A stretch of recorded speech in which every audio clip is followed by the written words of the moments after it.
താമസിച്ചിരുന്ന ഒരു വൈദികനായിരുന്നു father Peter. നല്ല ദൈവഭക്തിയുള്ള വൈദികനായിരുന്നു ഫാദർ പീറ്റർ എങ്കിലും വിശുദ്ധ കുർബാനയിലെ ഈശോയുടെ സജീവ സാന്നിധ്യത്തെ അദ്ദേഹം നിരന്തരം സംശയിച്ചിരുന്നു. ഓരോ വിശുദ്ധ കുർബാന അർപ്പിക്കുമ്പോഴും ഫാദർ പീറ്ററിന് തന്റെ സംശയം വർദ്ധിച്ചു വന്നു. കുമ്പസാരിക്കാൻ ചെന്നപ്പോൾ വൈദികന്റെ അടുത്തും പിന്നീട് തന്റെ സഹോദരിയുടെ അടുത്തും അദ്ദേഹം തന്റെ ഈ വിഷമം പങ്കുവെച്ചു. അങ്ങനെ റോമിൽ പോയി വിശുദ്ധ പത്രോസ്ലീഹായുടെ മാധ്യസ്ഥം യാചിച്ചു പ്രാർത്ഥിച്ചുകൊണ്ട് തന്റെ വിശ്വാസമില്ലായ്മ മാറ്റിയെടുക്കുവാൻ ഫാദർ പീറ്റർ തീരുമാനിച്ചു. 1263 അദ്ദേഹം റോമിലേക്കുള്ള തന്റെ യാത്ര ആരംഭിച്ചു. യാത്രാമധ്യേ ഇറ്റലിയിലെ ബോൾസേന എന്ന സ്ഥലത്ത് അദ്ദേഹം താമസിച്ച ദിവസം വൈദികൻ ബോൾസേനയിലെ വിശുദ്ധ ക്രിസ്തീനയുടെ നാമധേയത്തിലുള്ള പള്ളിയിൽ വിശുദ്ധ കുർബാന അർപ്പിച്ചു.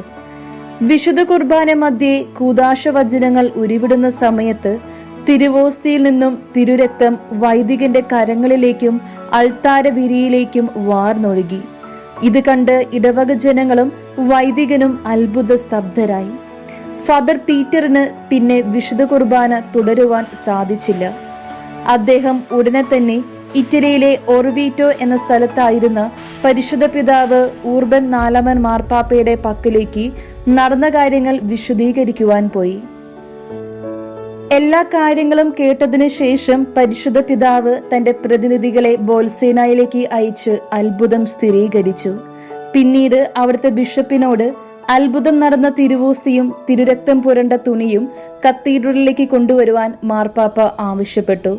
ഓർവിറ്റോയിലെ കത്തീഡ്രലിൽ ഇന്നും തിരുരക്തം പുരണ്ട ആ തുണി എല്ലാവർക്കും കാണാവുന്ന വിധത്തിൽ പ്രദർശിപ്പിച്ചിട്ടുണ്ട്. അനേകം തീർത്ഥാടകർ അത്ഭുതം നടന്ന വിശുദ്ധ ക്രിസ്തീനയുടെ പള്ളിയിൽ ഇന്നും പ്രാർത്ഥിക്കുവാൻ കടന്നു വരാറുണ്ട്.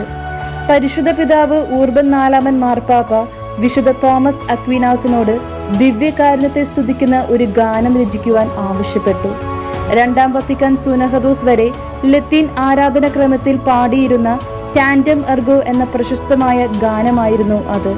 പിന്നീട് 1264 ഊർബൻ 4 മാർപ്പാപ്പ പരിശുദ്ധ കുർബാനയുടെ തിരുനാൾ ആചരിക്കുവാൻ കൽപ്പന പുറപ്പെടുവിക്കുകയും ചെയ്തു.